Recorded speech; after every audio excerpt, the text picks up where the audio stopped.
এই মুহূৰ্তৰ আন এটা গুৰুত্বপূৰ্ণ খবৰ যোৰহাটৰ ভোগদৈ মাথাউৰি কাষত যুৱতীক অচেতন অৱস্থাত উদ্ধাৰ হোৱা ঘটনাৰ নতুন মোৰ আজি পুৱাৰ ভাগত যেহেতু যোৰহাট ভোগদৈ নদীৰ মাথাউৰি কাষত এগৰাকী যুৱতী অচেতন অৱস্থাত উদ্ধাৰ হৈছিল বুলি আমি কিছু সময় পূৰ্বে এটা বাতৰি সম্প্ৰচাৰ কৰিছিলো আৰু সেই ঘটনাটোৱে আসলে বৰ্তমান নতুন মোৰ লোৱা পৰিলক্ষিত হৈছে ভোগদৈ নদীৰ মাথাউৰি কাষত এগৰাকী যুৱতীক যি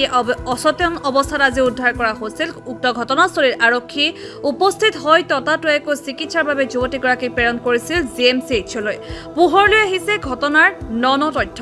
প্ৰেমজনিত কাৰণত যুৱতীগৰাকীয়ে নিজকে শেষ কৰি দিয়াৰ চেষ্টা কৰিছিল অৰ্থাৎ যুৱতীগৰাকীয়ে চলাইছিল আত্মহননৰ প্ৰচেষ্টা যোৰহাট ভোগদৈ আৰক্ষী চকীত যুৱতীগৰাকীৰ প্ৰেমিকে ইতিমধ্যে দাখিল কৰিছে এজাহাৰ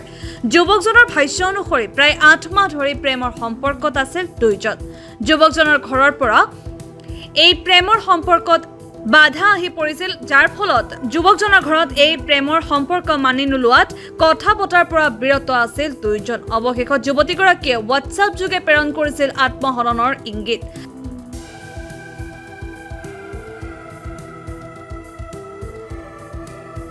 আজি পুৱা যুৱতীগৰাকীক অচেতন অৱস্থাত উদ্ধাৰৰ বাতৰি পোৱা যুৱকজনে ততাতৈয়াকৈ ভোগদৈ আৰক্ষী থানাত এজাহাৰ দাখিল কৰি ব্যক্ত কৰিছে সমগ্ৰ ঘটনা আজি প্ৰায় আপোনাৰ 8 মাহ মানৰ আগৰ পৰা মই তাইৰ লগত মই ৰিলেশ্যনত আছিলোঁ ঠিক আছে ভাল পাইছিলোঁ আৰু তাইক মানে মই আজি প্ৰায় আপোনাৰ 2 সপ্তাহমানৰ আগতে মই তাইৰ লগত মই কথা পতা বন্ধ কৰিলোঁ আৰু মোৰ ঘৰৰ মানুহে সেইখিনি মানে মোৰ প্ৰতি মানে ছাপোৰ্ট কৰিছে যে মই তাইক আনিব নোৱাৰোঁ ঠিক আছে মানে তাই সেইকাৰণে মানে মই তাইক এৰি দিলোঁ মই মা দেউতাৰ কথা ভাবি পেলাই মই এৰি দিলোঁ আৰু তাই মানে মোক কৈছিলে যে তুমি সময় দিয়া মই এই 4 দিনৰ ভিতৰত মোক কিবা কিবি হৈ যাব তাই তেনেকুৱা ভামুকি দিয়াৰ কাৰণে মই এজাহাৰখন দিব আহিলোঁ হয় এতিয়া মানে যুৱতীগৰাকীয়ে কিবা তেনেকুৱা ধৰণৰ ঘটনা কৰিবলৈ গৈছে বুলি আপুনি ভাবিছে আপোনাৰ লগত বিয়া মানে হ'বলৈ নোহোৱাৰ বাবে তাই এনেকুৱা ঘটনা কৰিছে বুলি আপুনি হয় মই সেইটোৱে সন্দেহ কৰিছোঁ কাৰণ কেলৈ তাই মোক কৈছিলে যে তুমি মোক 4 দিন সময় দিয়া তুমি এই 4 দিনৰ ভিতৰত মোক কিবা এটা হ'ব তেনেকুৱা কথা কৈছে আজি ছোৱালীজনী উদ্ধাৰ হোৱাৰ পিছত কিয় আপুনি এজাহাৰ দিব লাগিলে আগত কি নিদিলে মই খবৰটো তাই মোক কোৱা নাছিলে একচুৱেলি মই সেইকাৰণে আহিলোঁ তাই খবৰটো কোৱা নাছিলে তেওঁলোকক মই মাককো ফোন কৰিলোঁ মাকেও মোৰ ফোনটোৰ ৰেছপন্স নিদিলে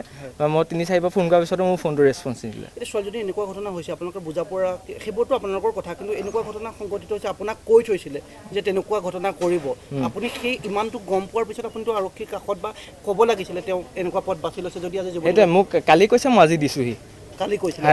কালি কৈছিলে কাৰণে মই আজি দি দিছোঁ ফেচবুকতো দিছে আৰু তেনেকৈ হোৱাটছআপত ষ্টেটাছ দি আছে যে মই কিবা এটা কৰিম 4 দিন তোমাক সময় দিছোঁ 4 দিনৰ ভিতৰত মই কিবা এটা কৰিম মই নোহোৱা হৈ যাম মই ফোন চুইচ অফ ৰাখিম মই একেবাৰে নোহোৱাই হৈ যাম যদি তোমাক নাপাওঁ তুমি মোক শেষ কৰি দিলা ইনফেক্ট আজি যেতিয়া তাই কিবা এটা হৈছে আমি এতিয়াহে নিউজটো গম পাইছোঁ আমি নাজানো যে কিবা হৈছে এতিয়া ৰাস্তা গৈ থাকোঁতে গম পায় কালি তাক ব্লেকমেইল কৰাৰ পাছত আজি আমি আহি পেলাই ডাইৰেক্ট ইয়াত থানাত দিছোঁহি কাৰণ ঘৰখনৰ আমাৰ একো হ'ব নালাগে কাৰণ এদিন তাই ঘৰৰ পৰা নাইকিয়া হওঁতে তাইৰ দেউতাকে মই ঘৰত থকা অৱস্থাতে মই ঘৰতে আছোঁ সেইদিনাখনি তাইক দেউতাকে আহি মোৰ মাক আহি দম দি থৈ গৈছে যে আপোনাৰ ল'ৰাটোৰ কাৰণে মোৰ ছোৱালীজনী তেনেকুৱা হৈছে মায়ে তেতিয়া যে মোৰ এজনী ছোৱালী আছে ছোৱালীজনী একো হ'ব নালাগে তুমি গৈ বিচাৰি ছোৱালীজনীক আনা সি ঘৰত আনি থৈ গৈছে সি ছোৱালীজনী তেনেকুৱা অৱস্থাত সি ইমান বুজোৱা স্বত্তেও মোৰ দেউতায়েও বুজাইছে ময়ো বুজাইছোঁ তাইক তেনেকুৱা এটা যে কৰিব আমি ভবা নাই আজি তাই তেনেকুৱা এটা সিদ্ধান্ত লৈ পেলাই গৈছিলে আপোনাৰ ভাইটিক নোপোৱাৰ বাবে এতিয়া আপোনালোকে কি বিচাৰিছে এতিয়া তাইতো আমাকতো কোৱা নাই যে আমি নাজানো সি এতিয়া কি কৰিছে আৰু সি যেতিয়া গম পাইছে তাইক লৈ কিবা এটা তেতিয়া আমাক জনাইছে বাতৰি দেখি পেলাই আহিলে নেকি এতিয়া বাতৰি দেখি আমি উভতি আহিছোঁ এজাহাৰ আমি আগতেই দিলোঁ আমি ইয়াতে এতিয়া আছিলোঁ যেতিয়া আপোনাক দেখি গ'লোঁ ইয়াত তো আমি সেইটো কাৰণে পটককৈ নিউজটো দেখিলোঁ নিউজটো দেখি পেলাই লগালগ আপুনি ইয়ালৈ আহিছোঁ আৰু আকৌ ঘৰ মানে কৈ থৈ যাওঁ বুলি আহিছোঁ যে আমি ইয়াত দুখী নহয় আমি তাই কিবা এটা হৈছে যদিও সেইটোৱে কৰিব লাগিব কাৰণ আমিতো কোৱা নাই যে আমাক ভাইটিকো জনোৱা নাই তাই কালিৰ পৰা খালি কৈ আছে যে আমি নাথাকোঁ হোৱাটছএপত ষ্টেটাছত দিয়ে আছে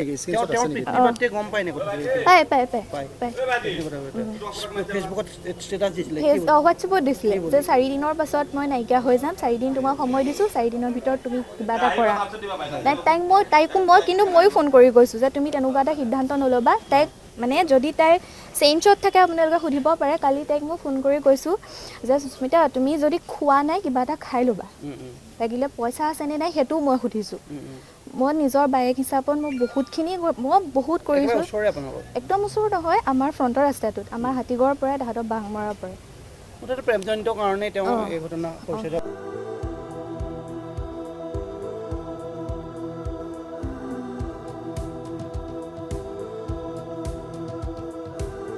ব্যুৰো ৰিপৰ্ট, এনচে মিডিয়া।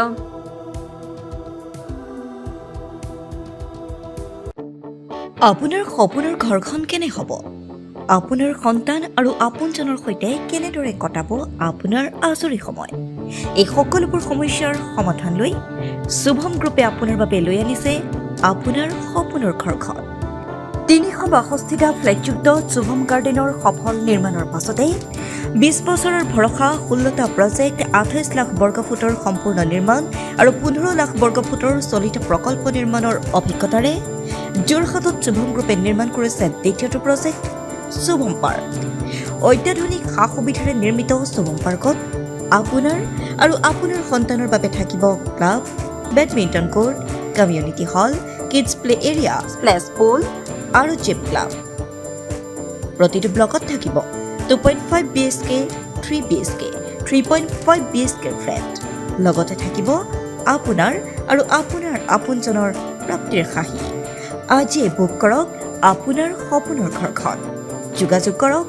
6003301010 নম্বৰত। আমাৰ ঠিকনা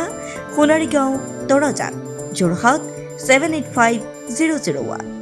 6000ৰো অধিক বাসিন্দাৰ ভৰসা শুভম গ্ৰুপ।